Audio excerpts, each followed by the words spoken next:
අර පිටසර ස්වාමීන් වහන්සේ ඒක බීජ කෝලංකෝල සත්තුක්කත්ත පරම ඒ කියන්නේ ඒ මොන තලවල මාර්ග වැඩිවීමේ කියන්නේ කුමන හින්දාද ඒ තත්ත්වවලට එන්නේ කියන එකයි.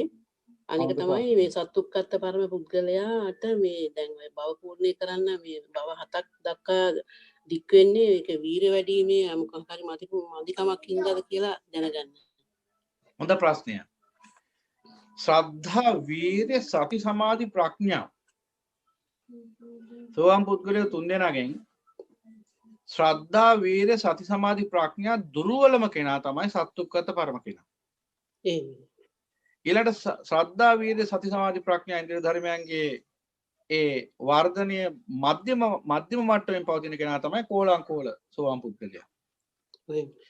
ශ්‍රද්ධා, වීර්ය, සති, සමාධි, ප්‍රඥා ඉන්ද්‍රිය ධර්මීය ශ්‍රද්ධා, වීර්ය, සති, සමාධි, ප්‍රඥා ඉන්ද්‍රිය ධර්මයන් බහුලව වැඩිච්ච කෙනා තමයි ඒක බීජී සෝවාන් පුද්ගලයා. එහෙනම් ඒ තුන් දෙනාගේ නානත්වය ඉන්ද්‍රිය නානත්වයයි.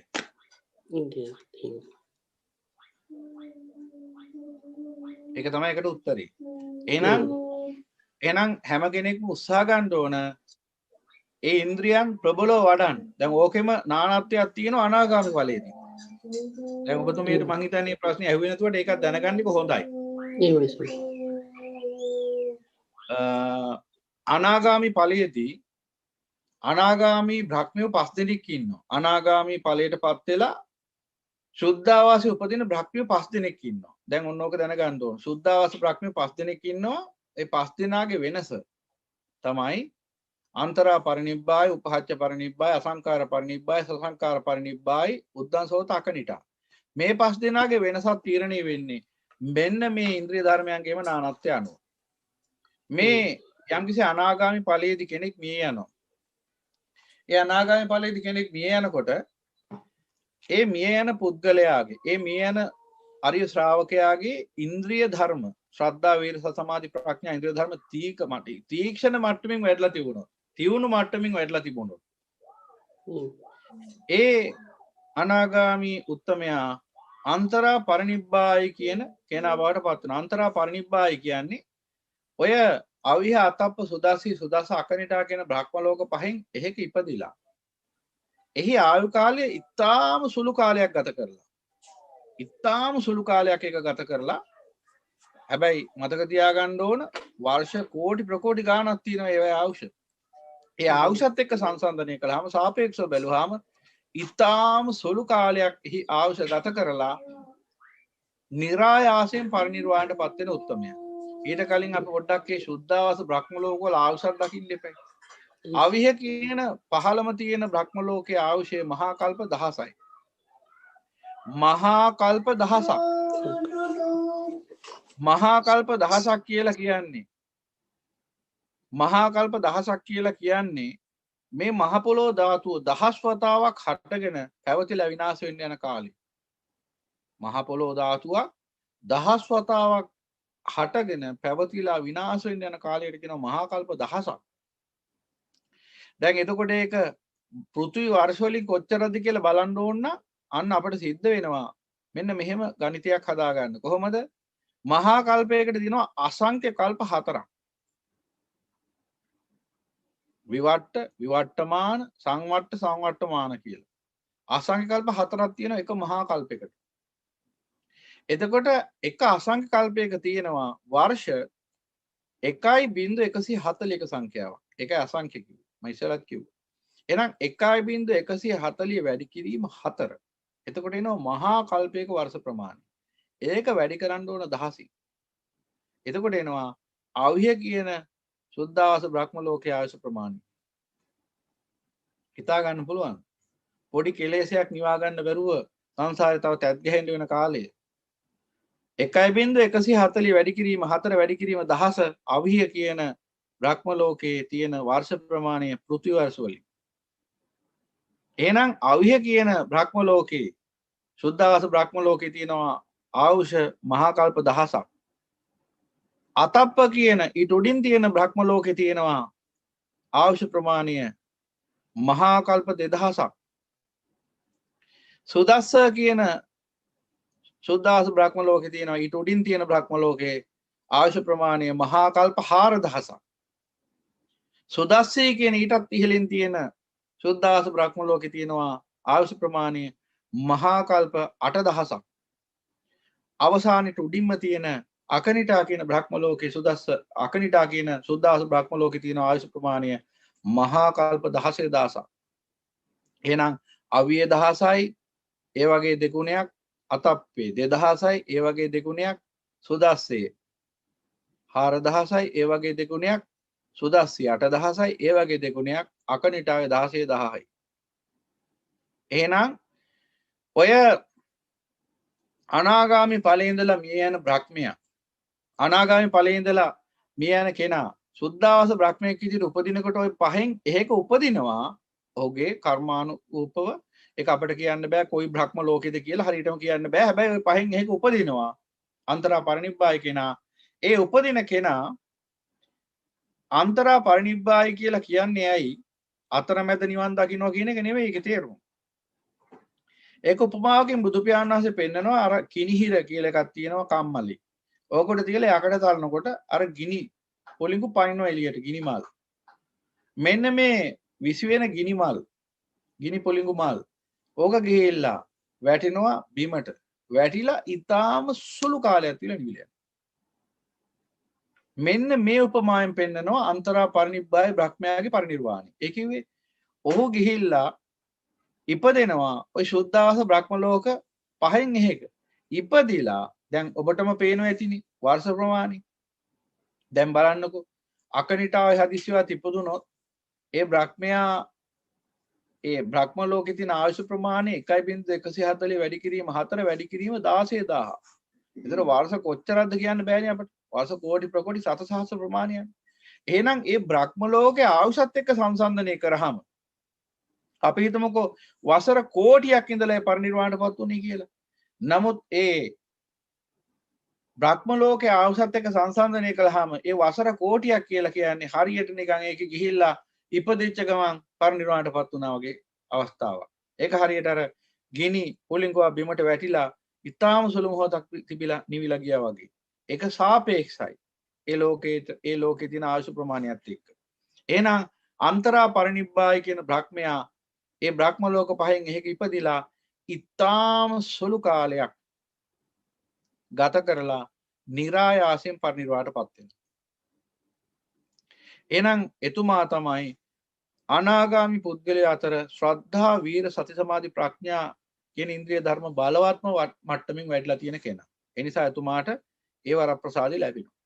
ඊළඟ අනාගාමි පුද්ගලයා උපහාච්‍ය පරිනිබ්බාය.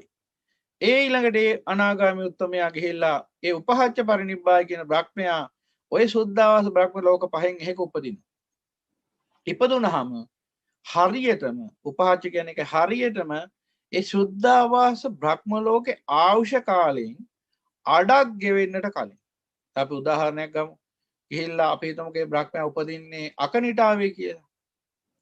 අකනිටාවේ 16000ක් කියන ආයුෂ. එහෙමනම් 16000න් අඩක් කියන්නේ මහා කල්ප 8000ක්. එහෙනම් මහා කල්ප 8000ක් ගෙවෙන්න කලින් අඩක් ගෙවෙන්නට කලින්. ඒ කියන්නේ සුද්ධාවාස බ්‍රහ්ම ලෝකයේ අදාළ සුද්ධාවාස බ්‍රහ්ම ලෝකයේ ආයුෂ වලින් අඩක් ගෙවෙන්නට කලින් නිරායාසයෙන් මග වැඩිලා පරිනිර්වාණයටපත් වෙන උත්තමයා. උන්වහන්සේට කියනවා උපහාච්‍ය පරිනිබ්බායි අනාගාමි බ්‍රහ්මයා කියලා. හදිසියත් එතුමා අවිහේ ඉපදුනොත් මහා කල්ප 500කට කලින්. මොකද මහා කල්ප 1000යි අවිහේ ආයුෂය. අවිහේ කියන පහළම තියෙන සුද්ධාවාස බ්‍රහ්ම ලෝකයේ ආයුෂය.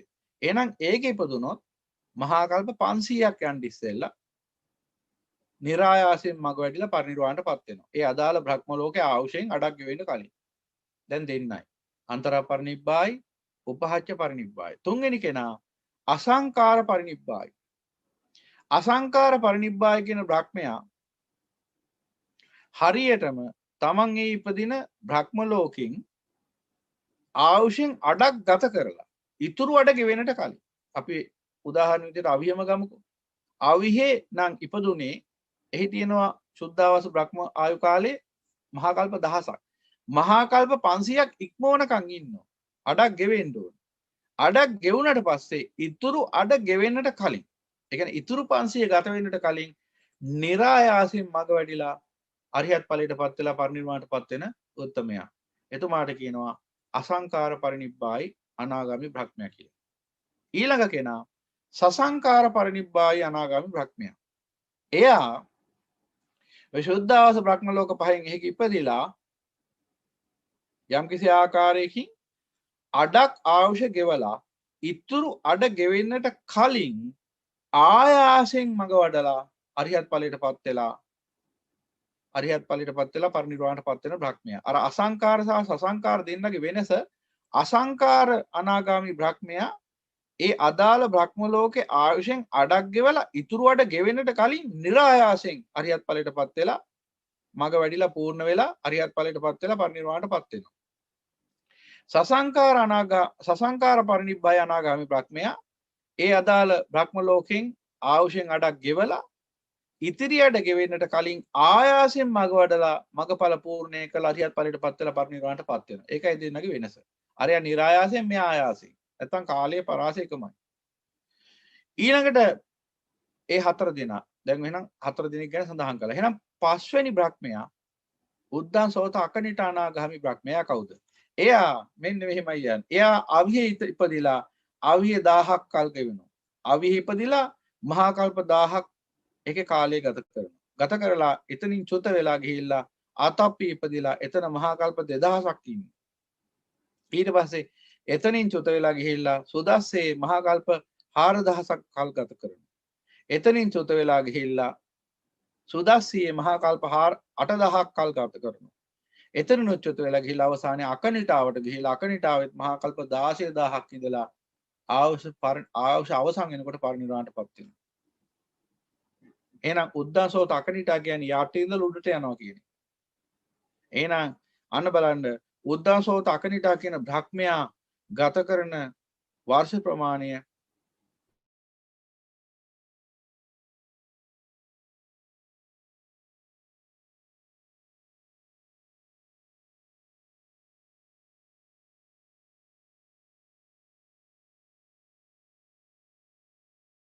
දහක කාලය ගෙවන්න ඕන.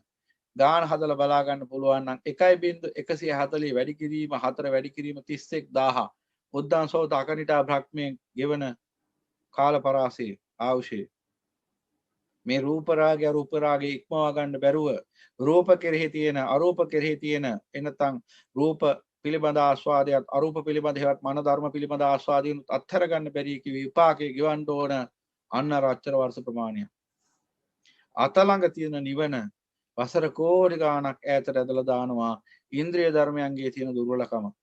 එහෙනම් බලන්න මේ බ්‍රහ්මිය පස් දෙනාම අනාගාමි. හැබැයි අනාගාමි වුණාට පස් දෙනාම පස් දෙනා පස් ආකාරයකට පරිනිර්වාණයටපත් වෙන්නේ.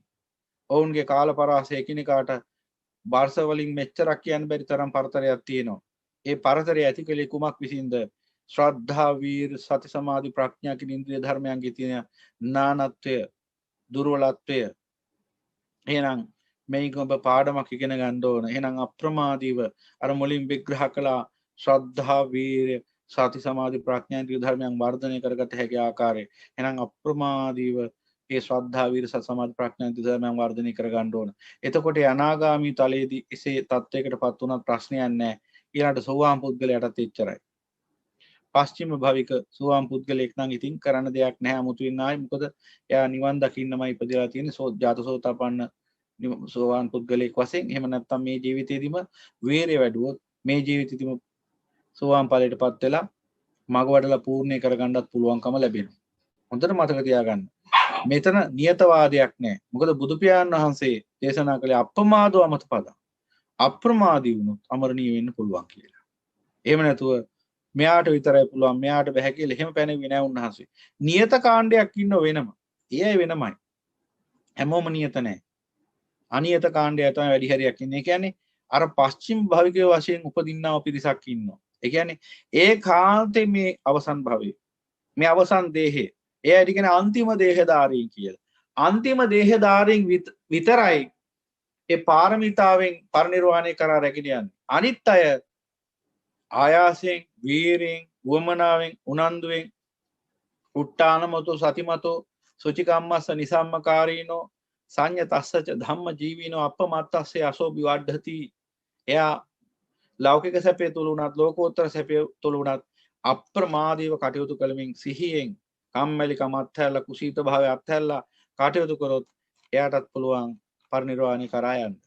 එහෙනම් හොඳට තේරුම් ගන්න ඕන පරිනිර්වාණයට මේ භවයේදීපත් වෙනවද අන්‍ය භවයකදීපත් වෙනවද කියන කාරණාව තීරණය වෙන්නේ තම තමන්ගේ ඉන්ද්‍රිය ධර්මයන්ට අනුකූලවයි. එහෙනම් කෙනෙක්ට අවශ්‍ය නැත්තම් මේ භයානක සංසාර ගමනේ තවදුරටත් යන්න මේ નિසරු සසර දුකේ උරුමකරුවෙක් වෙන්න එහෙනම් අප්‍රමාදීව මේ ඉන්ද්‍රිය ධර්මයන් අවබෝධයෙන් වඩන හැටි මුලින් පැහැදිලි කළා. ඒ ටික නැවතත් අහන්න. නොතේරෙන තැනක් තිබුණොත් සියවතාවක් හරි ප්‍රශ්න කරන්න. එකම ප්‍රශ්නේ නෙමෙයි.